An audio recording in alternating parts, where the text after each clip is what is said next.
Hello and welcome to Warblog. Today we're looking at Kirkuk, October 2017. I think this is the third scenario called Kirkuk, so I have to call them sort of different things. Still yet to get through that, but it's quite interesting. It's more interesting the sort of the background to it. Essentially,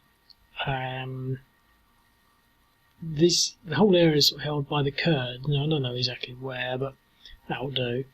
But the Kurds have just had a referendum in which they sort of voted autonomy for themselves.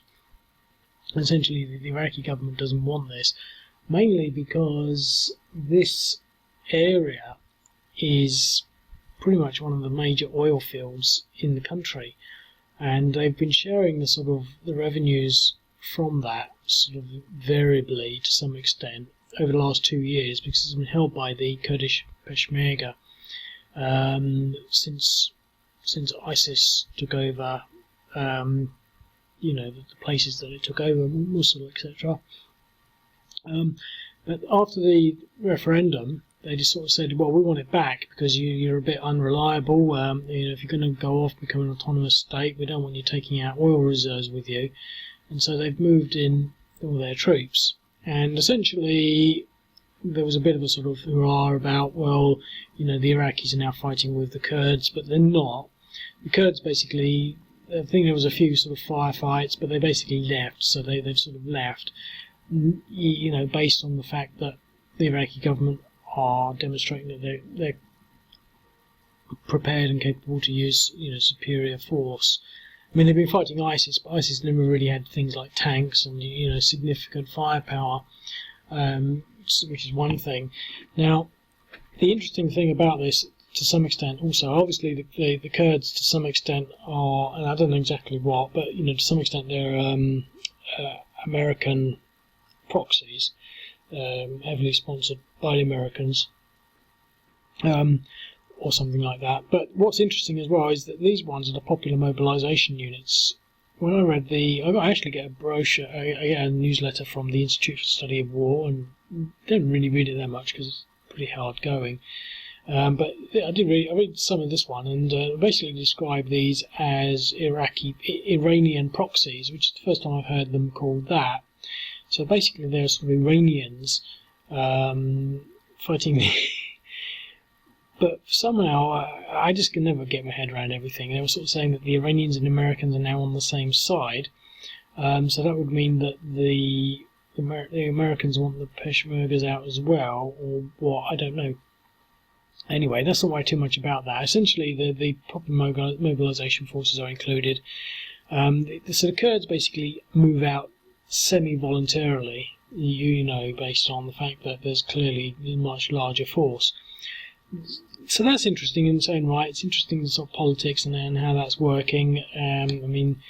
But what's also interesting is that these three villages, whilst they're doing that, whilst the Iraqi security forces are sort of contending with the Kurds up in this region, ISIS actually pop out of nowhere and take over three villages.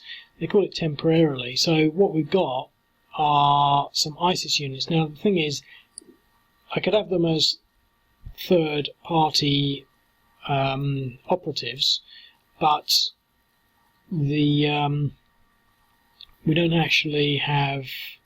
They can't move or anything.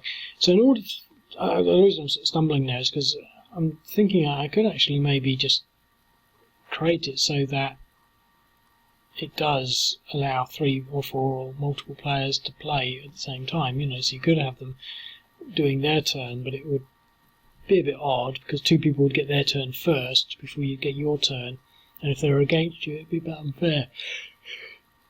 Anyway, so they're actually manoeuvred by the the Kurdish Peshmerga player, so to speak. The person that's moving these forces will also move these, but you're not moving them together. That's the key thing, and I think that is fairly sort of fundamental in understanding the scenario. But it's a complication that in that ISIS take these units out whilst the Iraqi security forces are dealing with all this area up here. Now, you could sort of sit your forces down here, but that would be, avoiding not so much avoiding the point, but cheating fate. I mean, you don't know that until it happens, and presumably you have to go back, and then ISIS probably run away or something. In the meantime, they've sort of taken down all the Iraqi government posters and posted their black symbol on everything. I don't know what they do when they take a village over. Probably steal everything, I don't know. But anyway, there's another angle on this as well, and that's essentially there's a lot of refugees coming out of Kirkuk because they're afraid of repercussions from the Iraqi government.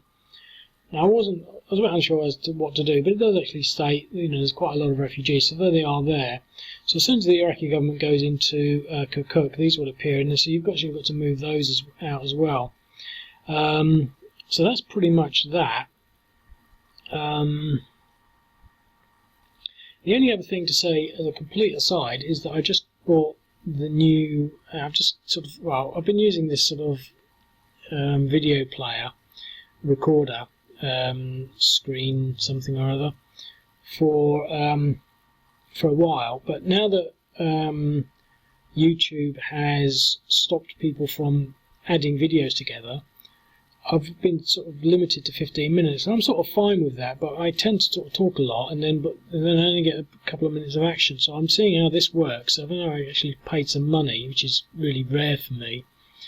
So let's just sort of play it. So hopefully I should be able to maybe get a little bit more in one go. I don't know how it will work out, because I'm thinking, if I do more than an hour, it won't upload by YouTube. And I don't know what the limit is on the size, how soon it will get too big. But let's spearhead with the armour.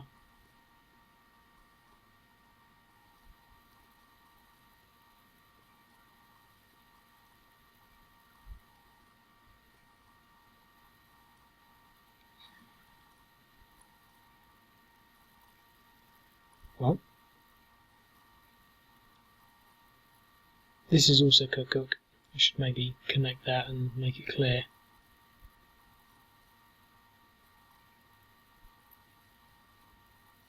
Okay, so essentially we can get there in one turn and still have some movement for attacking. So the situation is, under threat of superior force,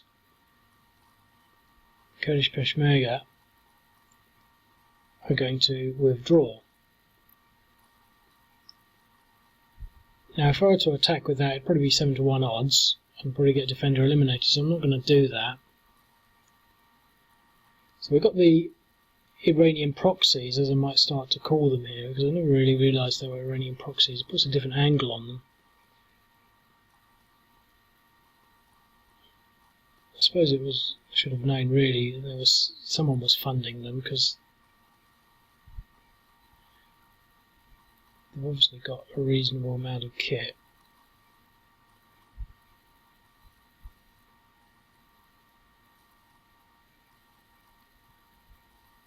To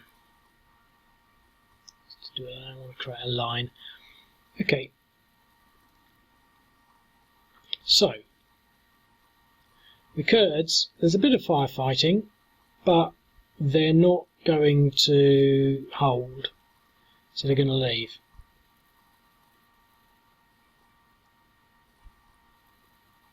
Now, the Institute for Study of War actually has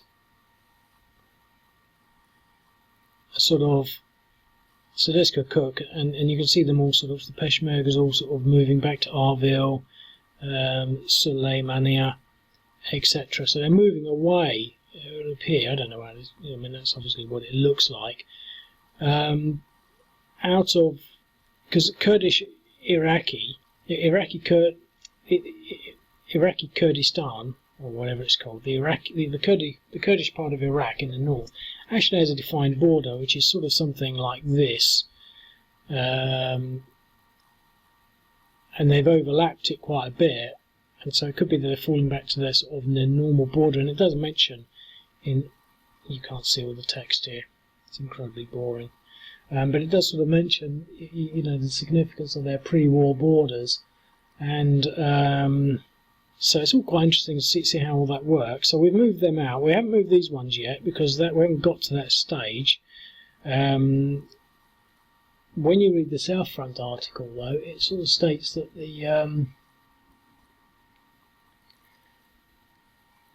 last night the Kurdistan regional government deployed its Peshmerga forces to the province of Kirkuk, escalating military tensions and aiming to take back government-held city of Kirkuk. When was this written? This is today.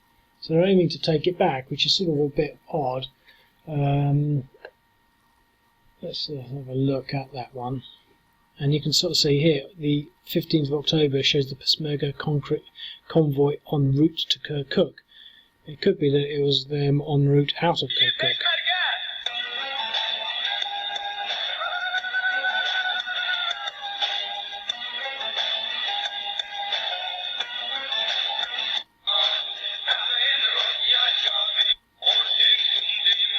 I can't imagine these people, I mean that's a road car, isn't it, taking on the armoured Iraqi army.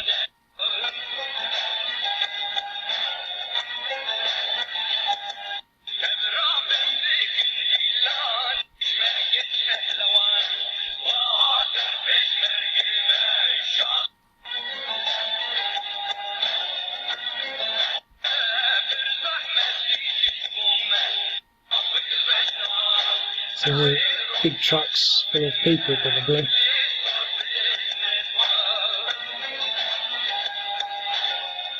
That's a long column.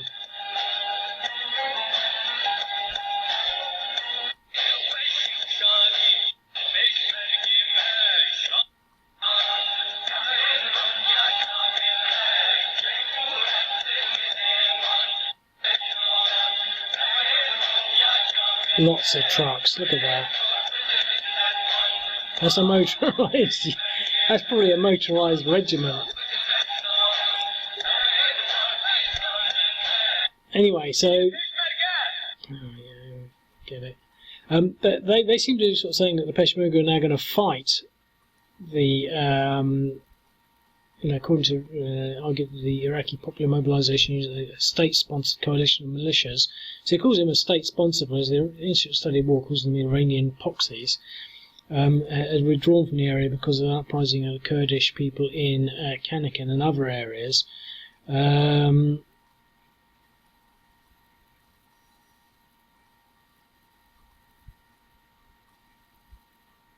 Anyway, I can never read all these things fully. I just don't have time. But you read it, speed read them, you get enough. So anyway, that's that. So we'll leave that there. And then what's going to happen here? It's nothing. Why is the thingy bobs not appeared? 1 minute. Okay, I figured out why they haven't appeared, and it's because I flagged them up as ref, but with a lowercase r. So I've done it. I've corrected it. I'm going to have to start again. Fortunately, it's not going to be the end of the world. So let's go in and create a new game, and then we just sort of do this all really quickly.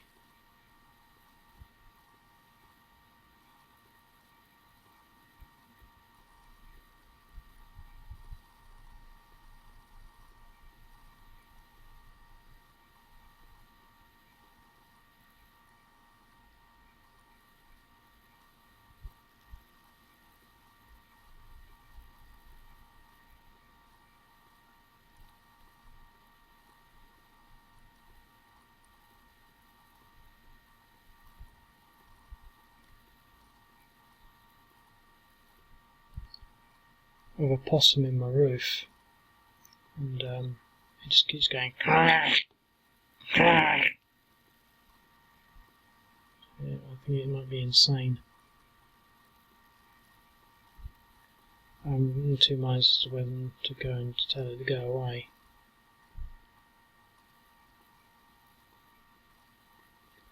I'm not here for long enough. And I like animals, so I might let him stay. He's been there for years, but it makes an awful smell as well. Anyway, so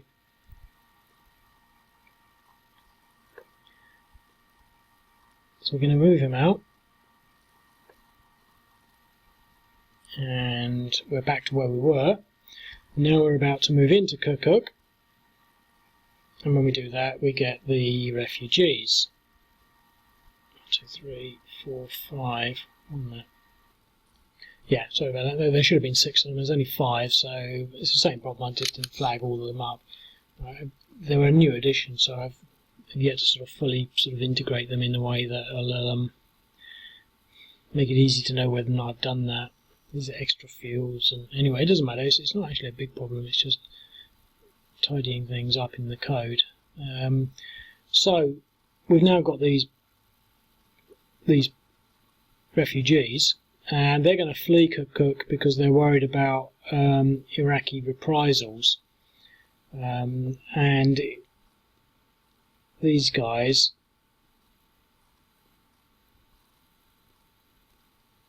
are going to start taking care of business up here. So now this is the only place that's sort of mentioned, and it's just south, oil fields just south of Dibis, but the whole oil field region, and it goes beyond this map, but essentially the oil field is sort of like that, and it goes way off. It goes sort of, if you can almost figure out where that ellipse would finish, it goes that far, and similarly it goes that far, sort of down to here. Now lots of minor oil fields, but this is a major one with 18 billion gallons of oil in it, producing billions of dollars a year. And it seems strange that the Iraqi government have been quite happy to share that with the Kurds over the last 2 years, but I suppose they did that because the Kurds were helping to defeat ISIS, but now they don't need them anymore. So that's all a bit callous, really, a bit sort of, it's almost fair in love and war, and now the Kurds are running away. However, they've not run away there yet, and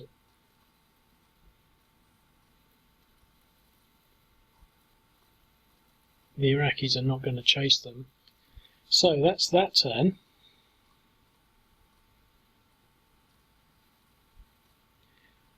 Now they're still continuing to discuss things. They're probably going. They've already taken the city, so they're now continuing their negotiations. They're going to sort of sit there,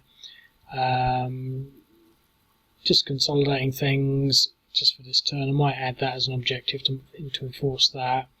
We're going to move into Dibis. We're going to take this oil field out, and we're just going to make sure that they're not going to sort of do anything.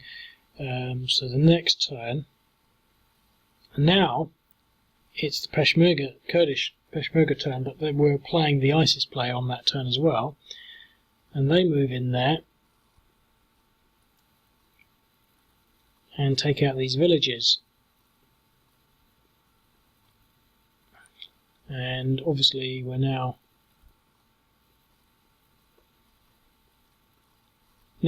moving everyone away because we've made some sort of agreement.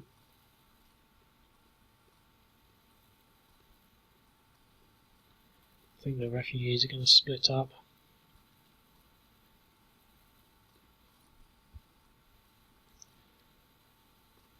So now they've got 3 motorised units, so the Popular Mobilisation units are going to take that.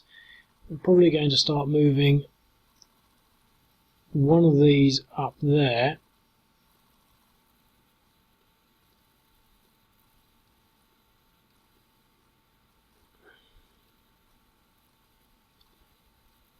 and I think we're going to leave it a turn because we've not really been informed of the ISIS movement yet. We're still not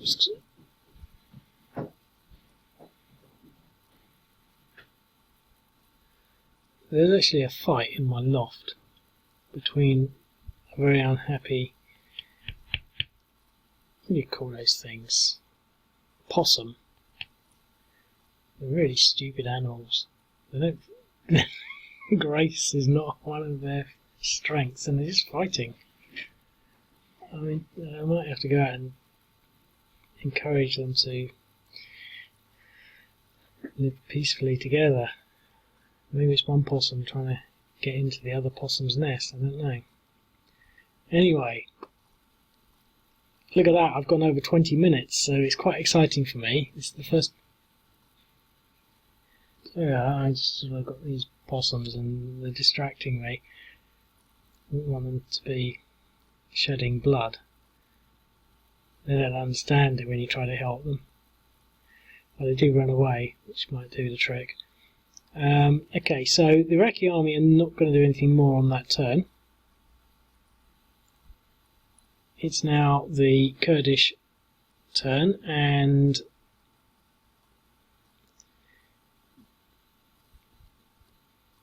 I think actually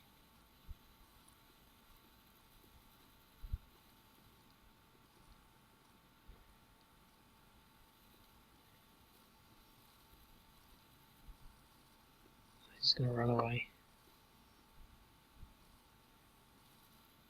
I need exits, you know, so I can actually exit them from the map. So that's the Kurds removing themselves, giving the Iraqis a little more certainty about the situation. And these villages are now being taken, so the Iraqis are now going to have to deal with that as well.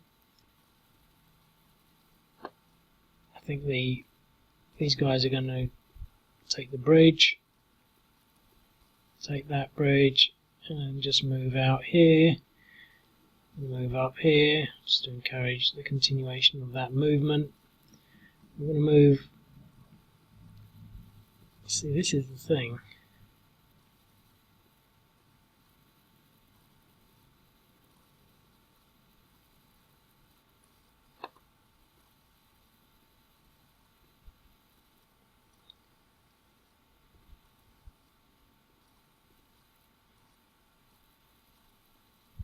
Exchange.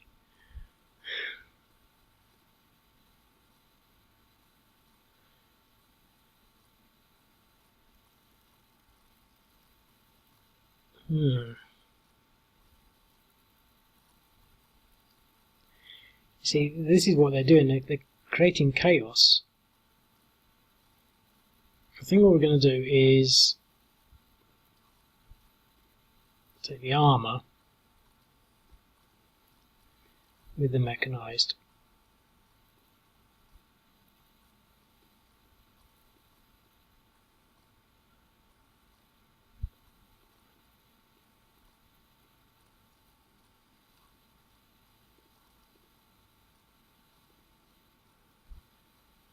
DE.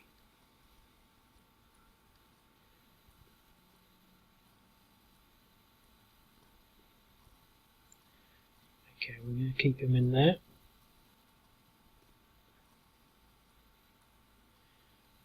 And Peshmerga turn. Oh, can continue to move the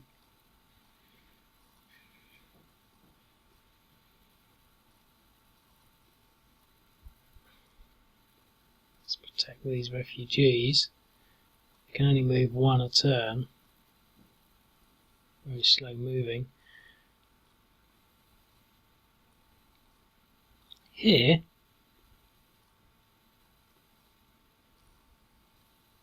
we're going to hold on until we're forced out. We've taken these two villages now. We've recaptured that village.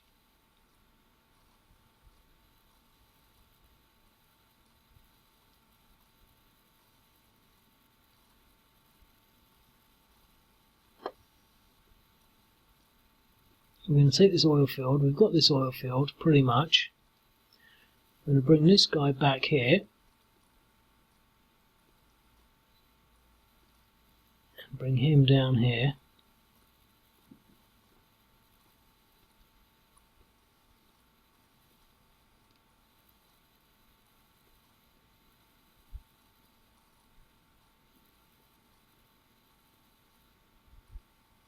Let's do it this way. We should at least get them to retreat. DR.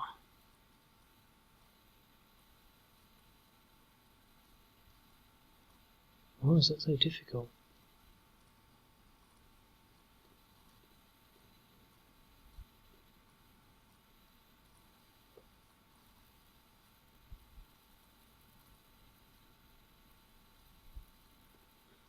DR.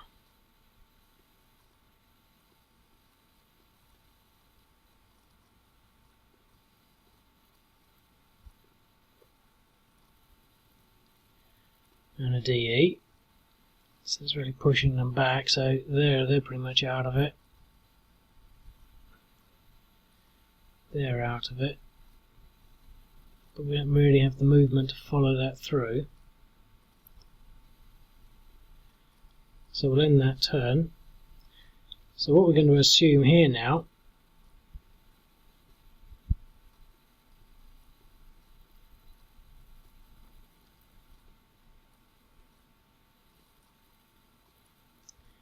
is that the Peshmerga have now retreated. We've taken the oil fields, and ISIS will also retreat.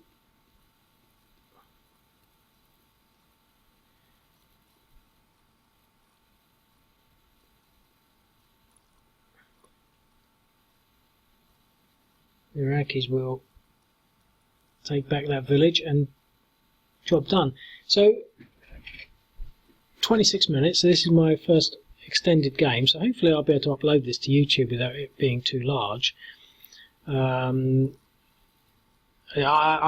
do think it's better, because I was always sort of like stumped. I mean, it was only an extra 10 minutes or so. It's another 12 minutes on top of that 15 minutes, but I was always sort of, all my videos are sort of half stopped when I get to that 15-minute break, and to be honest, it's just because I'm too tight to pay for the annual subscription, which is not a lot.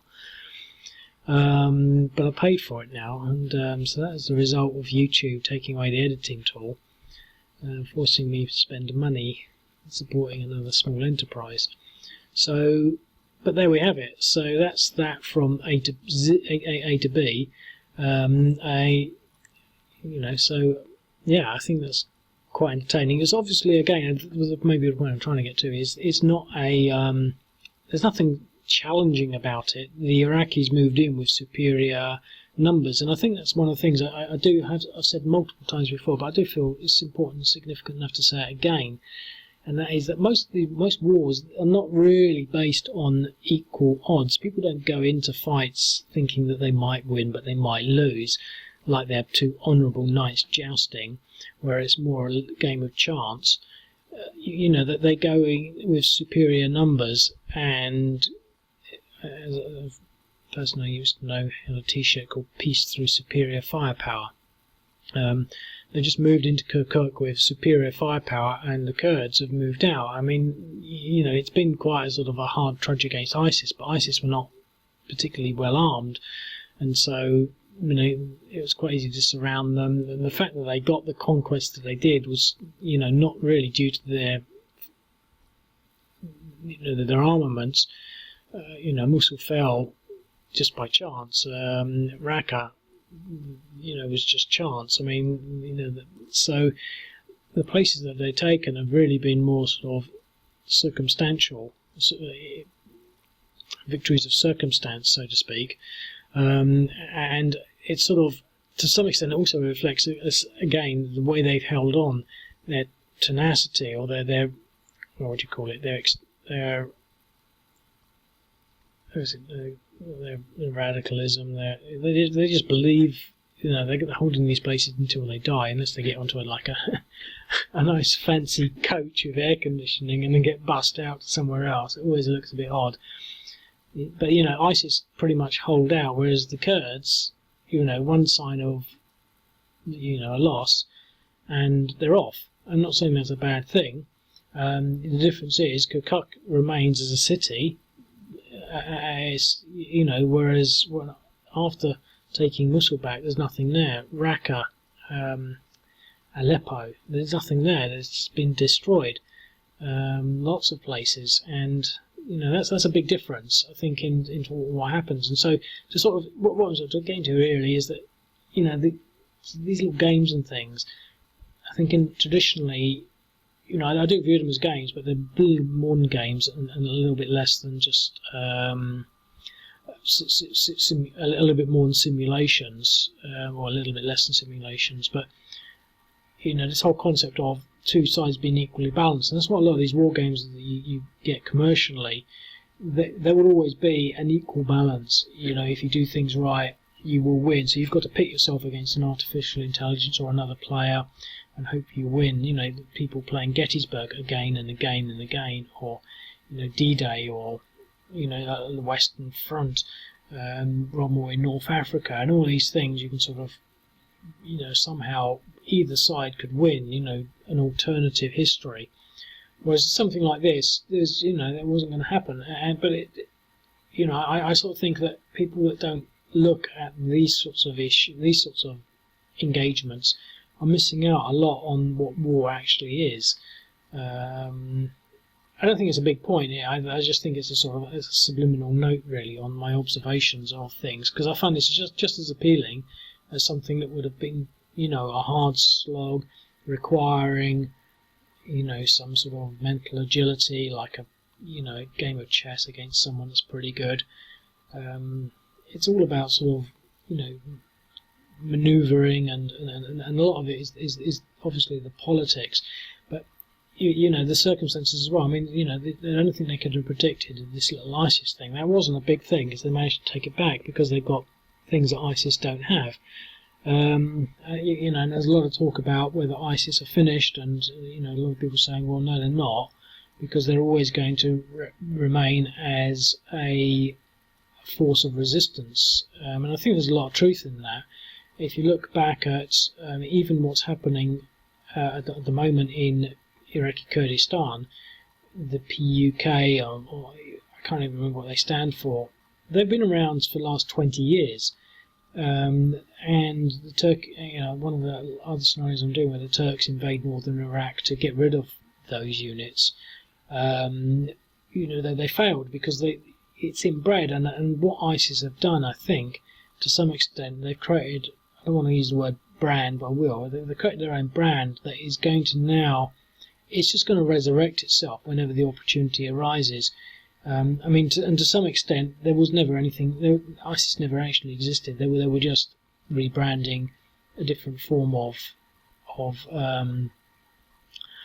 recalcitrantry, if you like. I think they were born out of Al Qaeda before they branded themselves as ISIS and announced the caliphate.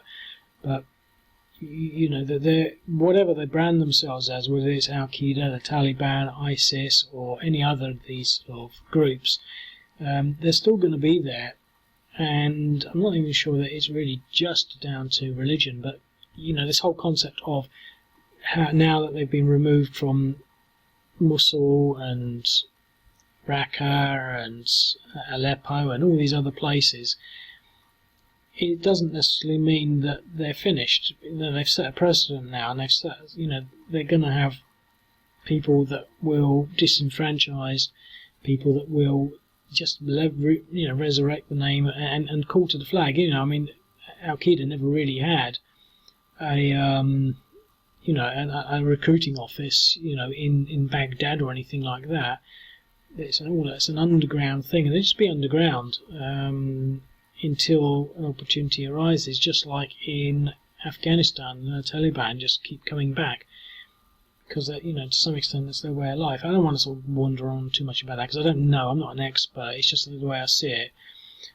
What I'm saying is that a lot of people are talking about, and I think the media wants to say, Iraq, ISIS have been defeated now, and it's sort of like they were never defeatable in the first place, and the fact that they got as far as they did was probably something that they weren't expecting, and they were probably expecting, to lose in the end, but they tried. I don't want to even, it sounds like I'm supporting them, but they gave it all their best, which is a lot more than a lot of people do.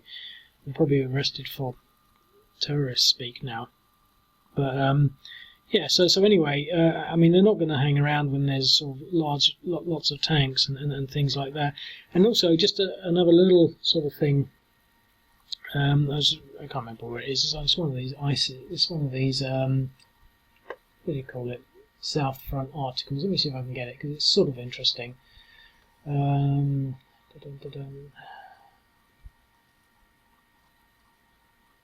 talks of, what's this? Syrian captured stunning number of ISIS weapons.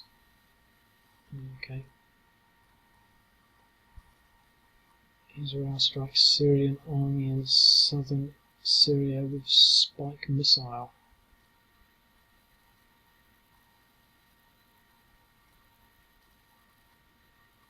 I quite enjoy reading South Front. It's very sort of propagandary, but you get lots of articles and they're all based on the truth. I've seen a lot of these. Let me just try and I haven't seen 8.5 of these. It's like I haven't looked at it for a couple of days. I was looking at it a few hours ago. So if we're talking crap.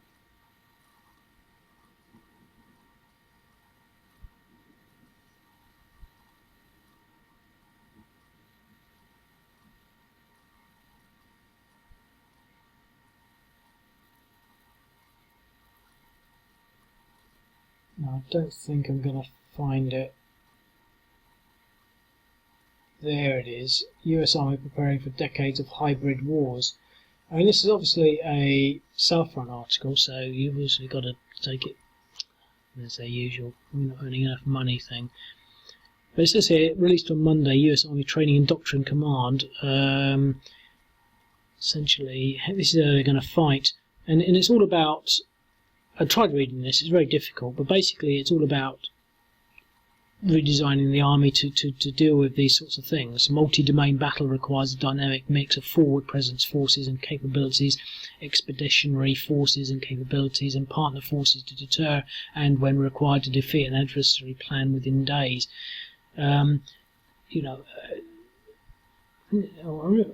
it all. A multi-domain battle demands formations capable of conducting semi-independent, dispersed, mutually supporting cross-domain operations at operational tactical levels. These scalable and task-organized units, empowered by the mission command philosophy, possess the essential protection, sustainment, and mission command capabilities to operate in lethal contested environments whilst retaining the agility to mass capabilities at desired place and time.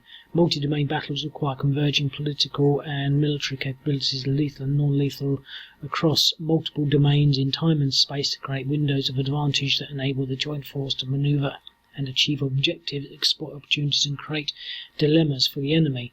It's quite interesting, but I think one thing that I was hoping was in there, and it's probably a bit further down, is it talks about the majority of people are in cities. Yeah, warfare will be much more urban. Some 60% of the Earth's population will live in cities, many mega cities with populations of more than 10 million. And this is where adversaries will try to engage US forces. The reason I'm sort of talking about this is because of what I was just saying, but in how this sort of works. And what ISIS have demonstrated their capability of doing is holding on in a city till the bitter end, until there's nothing left of the city. I mean, they would not have really, I don't think they could have taken the cities away from ISIS any less painfully. And, it is interesting, how, that doctrine statement declares to some extent, a reformation of the military arm to actually deal with that kind of thing. But yeah, food for thought. I don't want to go too much on there. I've gone 40 minutes and I don't want to push my luck at this stage. It's an experiment. I want to see if I can get it up. So get the video uploaded, that is. So yeah, I hope you enjoy that, and I'll speak to you later. Cheers. Bye.